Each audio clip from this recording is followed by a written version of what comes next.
Olá, meu amigo, minha amiga, tudo bem? Seja bem-vindo aí a mais uma aula sobre logística empresarial.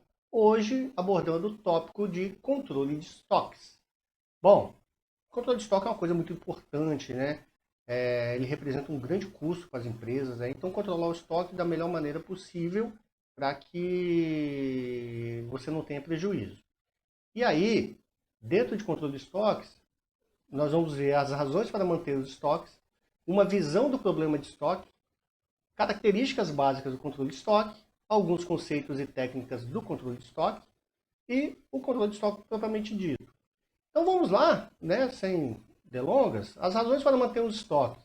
Então, como é impossível conhecer exatamente a demanda futura e como nem sempre os suprimentos estão disponíveis a qualquer momento, então deve-se acumular estoque para assegurar a disponibilidade de mercadorias e minimizar os custos totais de produção e distribuição. Então, toda vez que eu não me sinto seguro de ter o produto a hora que eu quero, aí começa a ter a necessidade de fazer o estoque. Então, as finalidades dos estoques, ela tem como uma das finalidades melhorar o nível de serviços oferecidos, ou seja, eles vão auxiliar a função de marketing a vender os produtos da empresa. Então, eu estou fazendo estoque lá na ponta, então toda vez que o marketing fala, anuncia tal, a pessoa pode ir lá e o produto está disponível. Então, o estoque é bom para isso. Pode incentivar economias de escala. Estoques agem como amortecedores entre oferta e demanda, possibilitando uma produção mais constante que não oscila com futuras flutuações de vendas. Ou seja, eu tenho uma produção de 100%, mas eu estou vendendo 80%, eu gero um estoque desse 20% que está sendo excedido. Depois flutuou de novo e agora é 110 e eu continuo produzindo 100, eu entrego 100 e tiro 10 do estoque, só fica 10. Então o tempo todo o estoque funciona como esse amortecedor, e hora mais, hora menos. Ele também permite economias de escala para compras e no transporte. Então, uma das finalidades do estoque é possibilitar descontos de transporte pelo emprego de grandes lotes equivalentes à capacidade do veículo e gerar fretes unitários. Então, de modo similar, menores preços podem ser obtidos na compra de mercadorias com o uso de lotes maiores do que a demandas imediatas. Então, a economia que se faz se eu comprar é X, se eu comprar 100, é X menos 10%. Então, se eu tenho onde estocar, né, lembrando que estoque também custa, se eu tiver onde estocar e ver que o meu custo de estoque é menor do que aqueles 10%, aí vale a pena você comprar mais. Proteção contra a alteração dos preços, né? Então, compras podem ser antecipadas em função de aumentos previstos nos preços. Então, você pensa, a gente tem um problema de combustível hoje em dia, né? Que as empresas que aumenta, né? Está oscilando. Então, o governo vai lá e anuncia, vamos aumentar o preço da gasolina amanhã. E aí você tem um lugar onde você pode pegar, um negócio no olho aqui, onde você pode pegar e estocar, né? Você vai ter uma economia aí comprando antes da alteração de preço, lá estocando.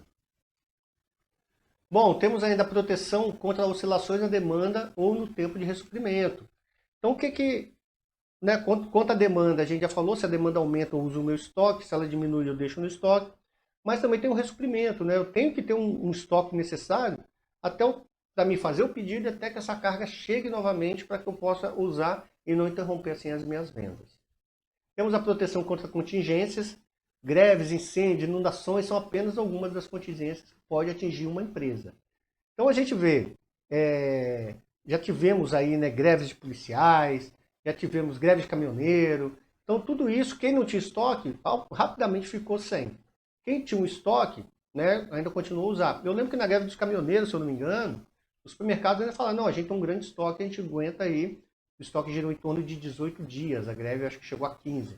Então não teve desabastecimento graças a esse estoque que tinha sido, que estava na mão aí dos supermercadistas. E aí é legal a gente falar dos tipos de demanda, tá? Então, dividir o estoque em classes ou tipos facilita o controle do mesmo.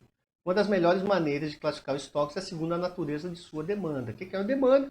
Da procura desse item. Então, as naturezas da demanda. A gente tem demanda permanente, é relativamente previsível, são produtos que têm a saída constante na empresa. Então, tem produto que você sempre está vendendo, né? Então você tem uma demanda prevista dele aí, só se acontecer alguma coisa muito séria para a demanda mudar. Demanda sazonal, não é possível prever devido aos altos picos que acontecem em datas específicas do ano, quando há surtos de doenças ou moedas. Recentemente, né, aí a pandemia do Covid-19 desencadeou uma demanda muito grande por álcool em gel, álcool 70%. O que houve? O pessoal foi todo atrás do álcool, porque falaram que tinha que passar álcool para eliminar o vírus. E aí começou a sumir da prateleira e com isso aí também teve um aumento de preço foi enorme. Por quê? Você não tinha um estoque tão grande assim de álcool 70%. E aí obrigou, né, obrigou de certa forma, porque as empresas foram muitas vezes voluntárias, a outras empresas que não faziam álcool em gel de estar produzindo esse álcool para suprir a demanda sazonal que teve até que se alinhasse isso tudo e todo mundo já tivesse o seu estoque em casa e aí volta para a normalidade. Demanda irregular varia de acordo com o mês, semana, dia e hora. Então a gente tem aí uma demanda. É difícil a gente falar demanda irregular quando você conhece os dias que são ruins, mas não deixa de ser irregular, não é constante. Então você vê cinemas, né? A gente tem aí a quarta-feira, terça-feira, de tarde, ninguém vai ao cinema. Então faz preços mais baratos justamente porque a demanda é muito baixa. Então você tem que manter usando aquilo ou fecha, né? Mas quando você fecha também você tem um custo de manutenção fixo da sala de cinema. Então você tem demanda irregular, não é bom para ninguém. Mas pior do que ela é a demanda em declínio. Então, ó, acontece de acordo com o ciclo de vida do produto. Após um tempo de seu lançamento, as saídas vão diminuindo. E aí a demanda começa a cair, cair, cair. É hora de você encerrar a produção daquele produto ou fazer uma inovação com aquele produto. Né? Mas a demanda em declínio, quando você começa a enxergá-la, você pode rapidamente estar resolvendo esse problema. Temos a demanda derivada também. Depende de outro produto para acontecer. Né? Então, você imagina. Palitinho de picolé. Ele é uma demanda derivada de venda de picolé. Você está no inverno, não vende picolé, provavelmente o fabricante do palitinho também cai lá embaixo a venda dele. Chega no verão, começa a fazer muito picolé, você tem que ter o palitinho do picolé para o picolé. E aí aumenta-se também a demanda derivada disso aí. Bom, aí temos um quadro aqui. Esse quadro está expondo aí, né, uma série de tipos de demandas, né? Então aqui, ó, demanda em declínio, peça de reposição, ela está indo, né? De repente morreu. Né? Demanda sazonal aqui, está falando em enfeites de Natal. Ou seja, todas as demandas que a gente falou, né? Aqui são alguns exemplos, né, retirados do livro de Ballow aí, 2015. Bom, características básicas do controle de estoque, então. Você tem os custos do estoque, os objetivos do estoque e as previsões da incerteza. Então, quando a gente fala de custo de estoque, a gente está falando de custo de manutenção desse produto parado lá. E aí, estão associados a todos os custos necessários para manter certa quantidade de mercadoria por um período de tempo. Então, eu coloquei dinheiro na mercadoria, ainda tenho que garantir que ela fique lá boa, então eu gasto uma grana com isso aí. Então, o custo de manutenção dos estoques, eles vão incluir custo de oportunidade de capital, ou seja, estoque imobiliza capital que poderia ser empregado de forma diferente dentro ou fora da empresa. Então, se meu dinheiro, comprei lá 1 milhão de mercadorias, fica 1 milhão de valor, né? Fica aquele 1 milhão parado lá, esse 1 milhão, será que eu não poderia ter aplicado ele em algum lugar e rendido alguma grana, né? Ao invés de estar lá parado, onde eu só tomei prejuízo muitas vezes. Pessoal, mas a mercadoria foi e aumentou em 100% o valor dela. Ah, ok. Mas é garantido isso acontecer? Se você já tinha informação antes, aí é legal você comprar e esperar. Agora, se você não tinha, você está simplesmente arriscando. Custo associado a impostos e seguros. Em alguns lugares existem impostos de mercadorias guardadas e o seguro das mesas contra perdas e roubos. Então você, né, pode ter aí, ó, você guarda inflamável, você é obrigado a ter seguro. Né? Então, outra você coloca lá, você tem que fazer um seguro porque essa carga é muito visada. Tem um estoque de celulares iPhone. Todo mundo quer saber onde está esse estoque aí, porque é um produto muito visado. Todo mundo quer fora da lei. Né? Custo associado ao risco de manter o estoque. Então, ó, são os custos de perdas derivadas à deteriorização, obsolescência, dano ou furto. Então, você tem aí o risco do produto se tornar obsoleto. Comprei aquele 1 milhão em valor daqueles produtos que estão lá estocados. Chegou no final, apareceu uma nova tecnologia. E aí? Ficaram totalmente obsoletos. O que eu vou fazer? Então, a gente tem uns grandes problemas aí, tá? Bom, custo de compra a gente tem também, então estão associados ao processo de aquisição das quantidades requeridas para a reposição dos estoques. E vão incluir custo de processar pedidos no departamento de compras, faturamento ou contabilidade, né? Toda vez você tem que fazer muito aquilo, às vezes fazer uma vez só é melhor, mais barato. Custo para enviar o pedido até o fornecedor, normalmente por correio ou mídia eletrônica. Não, mas isso aí não custa nada, você vai mandar um e-mail. Mas você tem que ter alguém parado para mandar esse e-mail. Se for técnico, ele tem que especificar muito bem no e-mail. E aí você perdeu 2 horas. Se você fizer isso todo dia, coloca 2 horas aí ao longo do mês quanto você está gastando. Às vezes é melhor fazer uma vez só, né? O custo de preparação da produção, setup, ou manuseio para atender ao lote solicitado. Setup é aquele, às vezes é aquele custo que você tem de preparar tudo antes, agora vão produzir. Então, às vezes, né, isso se torna muito caro, muito custoso aí, quando você vai comprando de pouquinho em pouquinho, toda hora você tem que ajustar o setup. O custo deriva de qualquer tipo de manuseio ou processo realizado na doca de recepção. Então, eu estou lá, às vezes é melhor descarregar logo uma coisa que eu comprei muito de vez, porque todo dia eu tenho que colocar diferentes equipamentos, porque chega todo dia um pouco dessa mercadoria comprada. E ainda tem o preço da mercadoria, né? Lembrando que se eu comprar em grande quantidade, geralmente você tem um desconto. Né? Se você comprar todo dia, geralmente você não tem desconto nenhum nesse processo aí.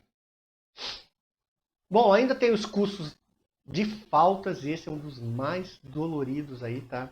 São aqueles que ocorrem caso haja demanda por itens em falta no estoque. Por que eu falo que esse dói talvez um pouquinho mais? Porque toda vez que o seu consumidor vai chegar na sua loja, procurar algo e não tem no estoque, e ele precisa daquilo, ele só está procurando o que ele precisa, né? Fatalmente ele pode procurar em um concorrente e lá encontrar. Eu costumo dizer o seguinte, né, quando eu dou aula de marketing, que concessionário é um lugar que ninguém vai para passear. O que, professor? Eu vou passear para ver o carro, como é que é. Não. Você vai lá ver, você só não compra se não couber no seu bolso. Porque você foi lá ver um carro porque você gostou, achou legal. E aí não cabe no seu bolso, você não leva, mas se couber você leva. Então ninguém vai passear lá na concessionária. E aí, você tem que tratar todo mundo como cliente potencial. E tem algumas concessionárias que não tratam, tá? Olha para a pessoa e fala, você não vai comprar nada, tá aqui só passeando. Ninguém vai passear.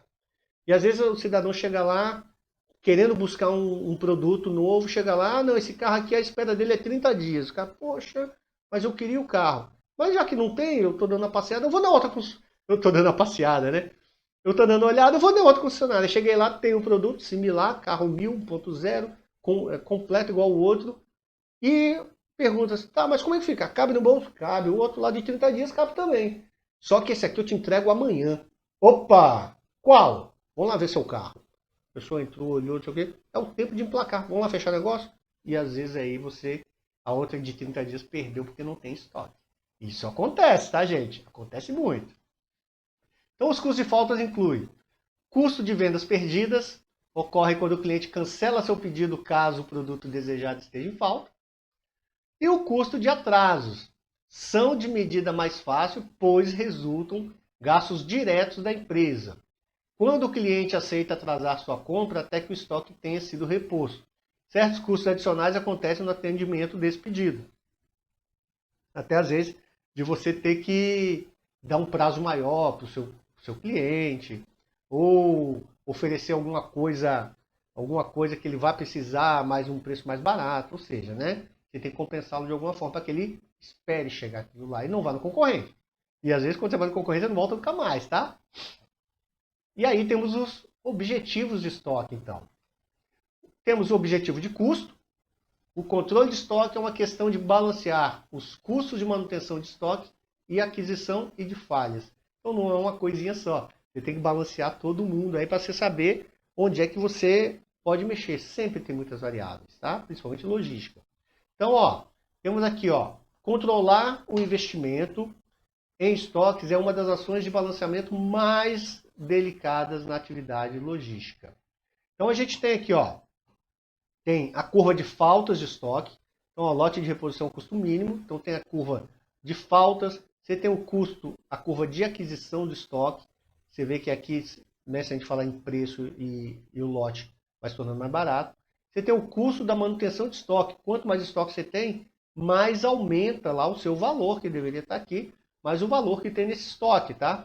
Então, qual é o ideal? É a junção das variáveis, o custo total de estoque de aquisição e faltas. Ou seja, eu vou ter uma curva dessa forma que eu vou encontrar no seu nível mais baixo o ideal que eu tenho que ter. Então, eu tenho que ter um custo aqui de manter certo nível de produto para que ele não falte, sem que ele me custe muito e que eu adquira ele o máximo possível para ter um desconto na compra. É bem bacana na hora que a gente fala aí desse quadrozinho aí. Mas temos outro objetivo aí, o de nível de serviço. Ao fixar a disponibilidade conforme política, essas devem ser atendidas diretamente pelo estoque disponível. Tá? Então, nível de serviço é quando você promete que aquilo vai ter. Então, você tem que manter aquele nível de serviço com o seu cliente. Então, ó, investimento em estoque para diversos níveis de serviço. Então, a gente tem aqui, ó, investimento em estoque e o nível de serviço. Então, quanto mais você investe no estoque, maior vai ser o seu nível de serviço. Por quê? Porque o produto vai estar disponível. Então, se eu invisto menos em estoque, sempre está em falta, o cliente vai buscar, não tem, vai buscar, não tem, né? O meu nível de serviço só vai caindo, né? Eu posso me tornar péssimo aqui no nível de serviço. Então, você vê, quanto mais gastos você tem colocando estoque, maior é seu nível de serviço e mais satisfeito com o seu cliente, porque ele sabe que ele pode ir lá que vai ter o produto. Agora, que custo isso? Tem que tomar cuidado, tá? Temos ainda previsões de incertezas, né? Controlar o nível de estoque é como apostar num jogo de azar. Nunca se tem certeza da quantidade demandada para armazenagem. Não é possível conhecer com exatidão quando chegarão os suprimentos para abastecer os inventários. Mas existe até certo ponto aí alguns critérios que ajudam isso, né? Que critério é esse? O just in time, né? Isso falando para produção enxuta. Então, ó, temos aí a previsão da certeza. Aí você tem que usar previsão, é previsão de previsão, tá? Previsão de demanda. Então, prever qual a quantidade de produtos que os clientes deverão comprar é assunto vital para todo o planejamento empresarial. Mas não deixa de ser uma previsão, tá, gente? É certeza que vão comprar? Não é certeza que vão comprar. A gente prevê que vai acontecer, mas pode em momento faltar alguma coisa ou sobrar alguma coisa. Previsão do tempo de ressuprimento, de acordo com o meu fornecedor. Se o meu fornecedor é parceiro, ele vai fazer de tudo, mas ainda pode ter problema. Então, ó, pode ocorrer falta de mercadorias por causa de atraso na entrega dos pedidos de ressuprimento e não devido a incrementos inesperados da demanda. Então, está atrasando. Para isso, o que a gente usa? Estoque de segurança. Né? Que já é o pode acontecer, então eu uso o meu estoque de segurança para controlar isso. E aí eu trago para vocês alguns conceitos e técnicas de controle de estoque. Então a gente tem aí métodos de empurrar estoque, push, ou seja, é colocar estoques aos armazéns conforme a necessidade esperada dos mesmos. Temos os métodos de puxar o estoque, pull, estoque para demanda e em relação ao ponto de reposição. Temos a curva ABC e temos também o conceito de just in time. A curva ABC a gente já falou muito, que é aquela curva que o produto C é o que mais tem no estoque, mas é o mais barato, o produto B é intermediário, o produto A é o que menos tem estoque, mas ele ainda é muito caro. Eu já falei isso em outras aulas aí, você pode procurar, que você vai achar lá sobre esses conceitos. E o just in time, que é aquele entregar na hora certa, no lugar certo, na quantidade certa, mas muito usado aí para a linha de produção, para chegar na produção. No final da produção, geralmente tem estoque, né? Porque você não consegue que o cliente esteja esperando lá no final da linha de produção para já recolher o seu produto sem te dar custo. Bom, e o último aí, conceito de just in time, né, eu não coloquei aqui a descrição, né, mas só para não ficar em branco, é suprir produtos para a linha de produção, depósito clientes apenas quando eles são necessários. Essa aí foi a nosso pequeno tópico aí, né, uma aula só sobre controle de estoque. Espero que você tenha gostado. Por que eu não avanço tanto? Né? Porque ele é uma matéria de administração de materiais. Então, provavelmente eu vou colocar alguns vídeos aí sobre administração de materiais, onde você vai entender um pouco mais sobre o controle de estoque. Fica aqui o meu abraço, espero que você tenha gostado. Acione o sino, se inscreva, dê o like ou deixe seu comentário para que eu possa fazer cada vez vídeos melhores para aumentar cada vez mais a sua competência. Afinal de contas, esse canal foi feito para você, né, sem custo nenhum, para que você reúna o máximo de competências necessárias ao seu desenvolvimento pessoal e profissional. Fica aqui o meu abraço, não deixe de me seguir lá e até a próxima.